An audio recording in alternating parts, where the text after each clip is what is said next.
That's what I said. Just say the wrong words. Look at Catalina. I don't know if they see one. They all look about the same size anyway. I should have gave my balloon bra. You're suffocating. Shut up. I'm recording.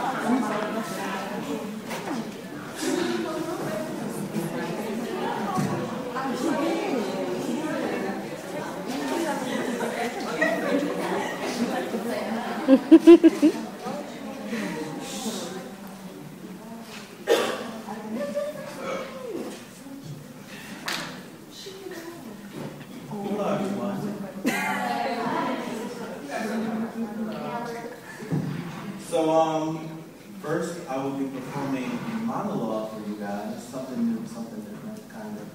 And next I'll have a poem. So I'll start with the monologue, which is entitled Complicated Women.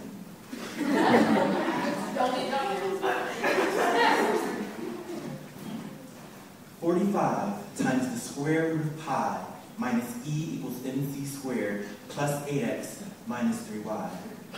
I have spent many years trying to solve that math equation that epitomizes the complexities of the female species. In an effort to better understand the female psyche, I have studied and observed women in the natural habitats, malls, hair salons, shoe stores, all the while taking notes on their actions, every snippet of conversation. Over the years, I've decoded the "that's a kid" and "oh my god" of the female language. However, much still remains to be deciphered, such as women's undying attraction to have-all signs at department stores, and the reason behind when my aunt tried to stab me with a butcher knife when I finished the super mega deluxe double chocolate chip cookie dough ice cream in the fridge.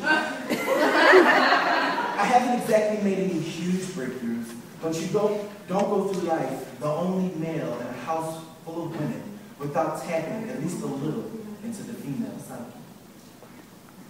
I got my first taste of just how complicated women were at the age of 7, when my mom had to make a run to the Victoria's Secret store downtown. Minutes ticked away as my mom bombarded me with an endless supply of nightgowns and perfumes. When it got to the point where nothing else could fit in my arms, she wrapped bras around my neck like scarves and banded thorns on my ears like earrings. I looked at her pleadingly as she came to me with a pile of panties. I can't carry anymore. Suddenly, my mom's entire facial expression turned from shocking, happy black mom bliss to evil demon witch lady. She placed her hands on her hips and extended that deadly index finger and said, "Listen here, little midget. It's only once in a blue moon when my girl Victoria here has a setup, and I'll be damned if I miss out on it. Because my so-called son can't carry any more panties around his neck."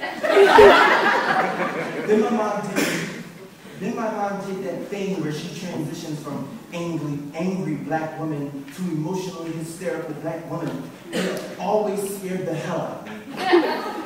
She scrunched up her face as if she were about to cry and said, "Do you think I wanted to carry you in my stomach? Looking like a damn Bermuda whale." Stuff in my face. Ice cream and pickles and peanut butter and mayonnaise cheesesteak sandwich. I don't even know what a goddamn peanut butter mayonnaise cheesesteak.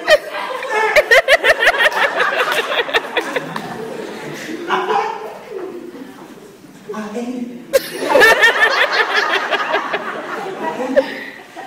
My son and my womb wanted me to. Oh my God. Did I complain? When I threw it all up, time and time again. No, because I love my baby. All I ask is that you bear with me for 1 hour, just 1 hour.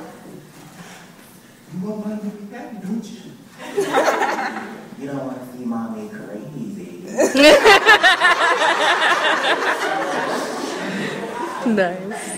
No. Good. Put these thongs on your ears. Said my mama, she dangled some thongs on my ears and put a pile of pains between my neck and shoulder and placed my head on them like a pillow to hold them in place. Then she flipped her braids and like a ghost, she disappeared amongst the horde of half-naked mannequins. Stunned, confused, scared, I teeter-tottered around the store trying to hide my shame when a conversation between two black women caught my attention. I heard the word needy, which immediately sparked my interest. To appear as though I wasn't eavesdropping, I casually hid behind some thongs and bras not too far from where they stood.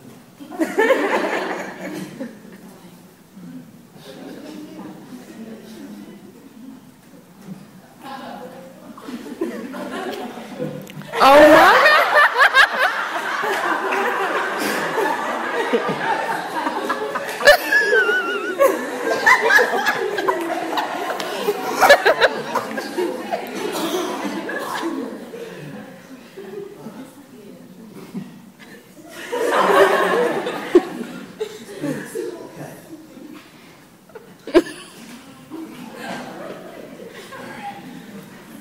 The two women were examining some lingerie. One of the women began talking. Please, tell me. You some nuts. Wanna wear this tonight? Oh, of course I am, girl. Oh, once he's seeing me in this, trust and believe, he gonna wanna bite at this Reese's cat.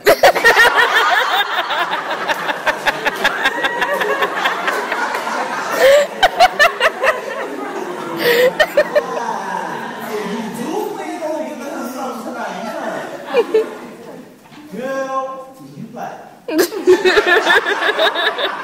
Oh, girl, to the nose. He is not touching none of this. But I thought you two were still born together. Oh, we is, but after that monkey from Charlie told me he didn't want to play Monopoly last night because he was tired of shooting.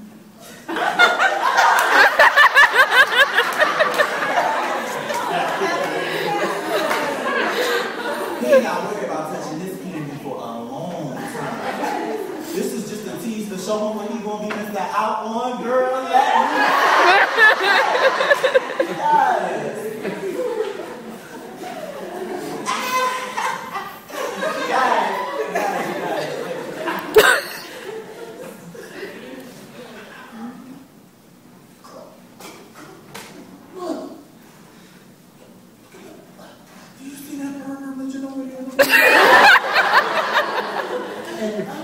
Is he sleeping on those panties?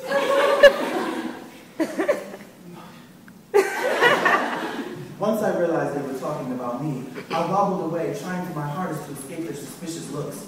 Once out of sight, I stood for a moment to reflect. I didn't quite understand the lingerie incident with the two black women, why the first woman refused to give her boyfriend any candy, or exactly what secret Victoria wanted to tell. I was mind-boggled. I needed answers. I wanted a bite of the Reese's cup the woman was so hell-bent on withholding. Images of Kit Kats and Snickers danced through my mind, and it was at that moment I decided to dedicate my life to the study of the female condition. Through the years, the complexities of women have become even more confusing. Growing up, I have come to ask myself questions such as, why does my mom get mad when I jiggle her arm back? Or, why did my ex-girlfriend break up with me when I told her her stomach looked like the butt? She's actually, to be honest. Or, how is it my Aunt Sherelle, who stands at 5'1", able to intimidate her 6'5" husband with a spatula and a box of tampons? Why do women bleed for 7 days and don't die? Groups of women's menstrual cycles sync together when they share space. Do vaginas have Wi-Fi?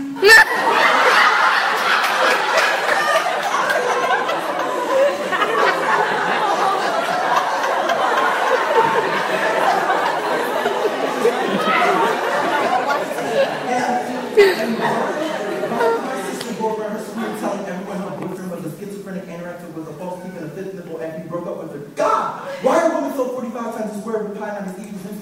8x minus 3y. Ish. Now I am 17 years old, and those questions still swing through my head night and day, annoyingly brushing against my consciousness like a gnat at a barbecue. I've accumulated a lot of knowledge over the years pertaining to the perplexing qualities of women, but nothing could have prepared me for my first date, which somehow ended up at a shoe store of all places. My girlfriend asked me a question that nearly stumped me, despite all of my observations and studies. Do you think these purple shoes make my eyebrows look fat? And do you think I should wear purple, like a purple gloss on a Sunday? I know it's a weird question, but I've always wondered if purple's like a slut color, because you know, the last thing I wanted to be considered as a slut is my flow is purple, and she definitely is a slut. And I fully noticed that purple shoes make her eyebrows look fat. Oh my God, look at me ranting on. Oh my God, don't they pretty? At the time, I felt like one of those superheroes in the comic books who was strapped down on a long table and a saw was gradually making its way towards my neck, and I had to come up with some ingenious way of escaping the bonds that held me before my body was sliced in half. One false move, one false word could lead to disaster. But I kept my cool and said the first thing that came to my mind. I think my mom is bipolar. Oh my gosh, are you serious? She replied as she wrapped her arms comfortingly around my neck. I nodded my head, trying to put on the saddest face possible, and the date went more smoothly after that. Yes, ladies and gentlemen, the trek through the Amazonian jungles of the female world is full of unobtainable Reese's cups. Schizophrenic anorexic boys with false teeth and 5 nipples, women who bleed for 7 days and don't die, and girls with fat eyebrows. But I will continue my arduous journey until one day Victoria finally decides to reveal her secret.